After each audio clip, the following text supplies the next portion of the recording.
السلام عليكم ورحمة الله وبركاته. أعوذ بالله السميع العليم من الشيطان الرجيم. بسم الله الرحمن الرحيم. الحمد لله رب العالمين ولا عدوان إلا على الظالمين والعاقبة للمتقين. اللهم صل وسلم وبارك على عبدك ورسولك محمد صلى الله عليه وسلم وعلى آله وصحبه وسلم تسليما كثيرا. You know, subhanAllah, we've been connecting a verse from the Quran to lessons for us. And I know that many of us have been following the news that came out of Minnesota, where we had a sigh of relief where the officer who murdered George Floyd was actually charged, rightfully so, with murder. And then at the same time, within that same time period, you have news that comes out of Columbus, Ohio, of a 15-year-old girl, Ma'Khia Bryant, who was shot 4 times to death by an officer when she called the police actually to help her, and instead was murdered herself. And it's like, subhanAllah, you go from one thing to the other. And I wanted to actually talk about this from the perspective of an ayah in the Quran, actually. And I know that we address this from various angles, but it takes me back to how are you supposed to feel when you see something that resembles justice happen in this world. Now, we know as believers, we take comfort in the ultimate justice of Allah subhanahu wa ta'ala, the ultimate justice of Allah on the Day of Judgment, that la dhulma al-yawm, that there will be no oppression, no injustice that will be tolerated today. Everything will be set right on the Day of Judgment. Inna Allah sari'ul hisab, and Allah will be swift with His justice. But how do you deal with when you see what seems to be a semblance of justice in this life? Do you celebrate it? I mean, do you say it's all over? I mean, do you feel joy? How are you supposed to feel when you see these types of things? And I remember Odell Edwards, Jordan Edwards' father, Jordan Edwards, who was 15 years old and shot in his car by Officer Roy Oliver, who was an Iraq war veteran. And Allah knows if he shot people in Iraq too that never had a trial in this life. And I remember when Jordan Edwards, when that trial played out and the sentencing of Roy Oliver was 15 years. 15 years for a 15-year-old boy that was innocently killed, literally doing absolutely nothing that would earn him that gunshot the way that it came to him. And his father said, yeah, but I don't get my son back. I don't get my son back. Okay, fine, you know, we're supposed to celebrate and hug and shout with joy that there's some semblance of justice, but I don't get my son back. There are certain things you can't account for. You know, Tatiana Jefferson, the young lady that was shot in her home playing with her nephew, October 2019. I think it was October 2019. She shares a driveway with the masjid in Fort Worth. And she was literally playing video games with her nephew, and an officer shot into the house as a result of a wellness check. And she was killed in front of her nephew. Since then, by the way, the trial has not even started yet. Like, you think about in Allah, the wisdom of Inna Allah sari'ul hisab, the swiftness of justice. Sometimes the delay is torture. The trial hasn't even started yet. It's expected to start later this year. Since her murder and the trials, which has not even started, her father died and then her mother died. Both of them, you know, natural causes. But can you really just discount the impact that the death, the murder of their daughter had on them? There's no justice in that. You can't account for that. There's not going to be a trial for her parents and the heartache that's caused, the trauma that it caused her 8-year-old nephew that was playing video games with her when she was shot. That stuff is not going to be accounted for, right? I mean, how do you even start to take that into account? And the verse that came to mind that I wanted to speak about today was وَلَكُمْ فِي الْقِصَاصِ حَيَاةٌ يَا أُولِي الْأَلْبَابِ. It's a beautiful verse. Allah says that in qisas, you have life. You have life. Qisas is actually retribution. It's retaliation. It's one portion of Islamic criminal law.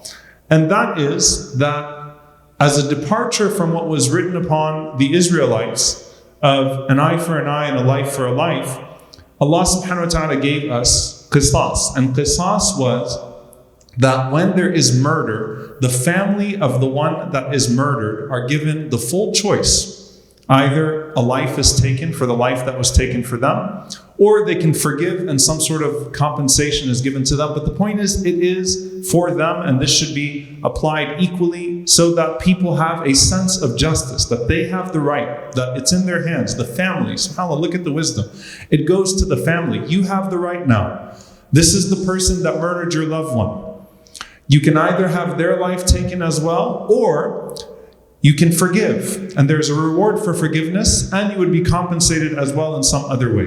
But the choice is yours. You're not blamed if you choose the option of essentially what would have amounted to a death penalty, right? Or you are rewarded and praised if you chose to forgive and take some sort of compensation, but it's in your hand. And the word, وَلَكُمْ فِي الْقِصَاصِ حَيَاةٌ. You have life in that, O people. The ulama, the scholars talk about this verse, and they say that because, number one, if there is a law that is applied across society that ensures fairness, and qisas is applied for every single person, then that will serve as a deterrent from anyone that thinks they can get away with murder. And so there will literally be more life in society because people will think twice. Because in most societies, if you kill someone who belongs to those that have been reduced to a lower class on the basis of anything, right? Like their race or their tribe or they're being poor or whatever it is, in most societies you can get away with it. But if it's applied across the board, then a person is going to think twice about it. And so it will be manar. It will be a form of forbidding injustice in the future. And what are people saying right now? Look, is there any doubt in anyone's mind that if George Floyd was not murdered on camera, that the verdict would have never happened? If someone was not recording it, if there weren't multiple people recording it, does anyone really think that any of this would have played out the way that it played out? I don't believe it would have played out that way. It would have been documented in the police records just like everyone else, right? After I forgot how it was written, after a medical incident, an interaction with the police resulted in the death of a person, case closed. You know how many other people like that? They had a case that came out, a Muslim, Muhammad Muhaymin, who was killed in the same way as George Floyd, in a very similar way. And he said, please Allah, and the officer said, Allah is not going to help you now. And he took his life. And that was a couple of years ago, but then the footage started to arise then. That officer is still on the force. Botham John, who was murdered here in Dallas, the street renaming after him, where he was murdered.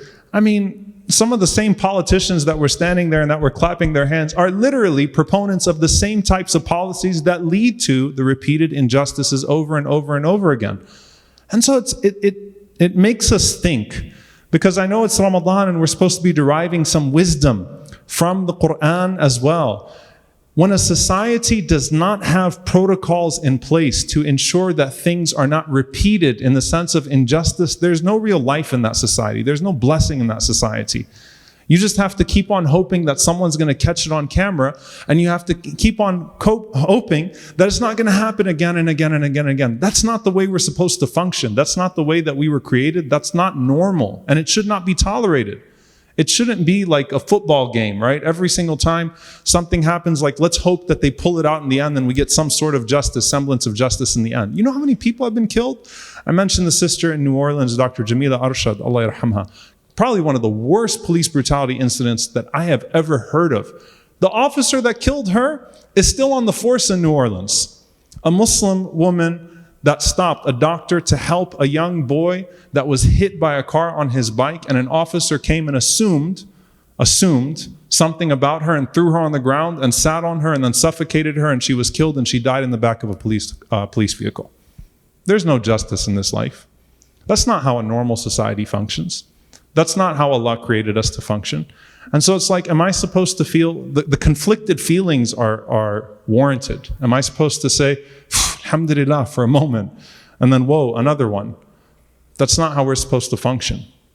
And so it's important for us to derive from that wisdom from the Quran, that unless you set a society right, unless there are things put in place, and this was the beauty of how encompassing the message of the Prophet ﷺ was it sets society right. Unless you set society right, you're going to keep on having this over and over and over again. And you don't bring people back to life when you sentence a murderer for a few years here or there. And Allah knows we haven't even got to the sentencing yet. So we take comfort in the Day of Judgment for sure as believers. وَلَا تَحْسَبَنَّ اللَّهَ غَافِلًا عَمَّا يَعْمَلُ الظَّالِمُونَ. Allah is not unaware.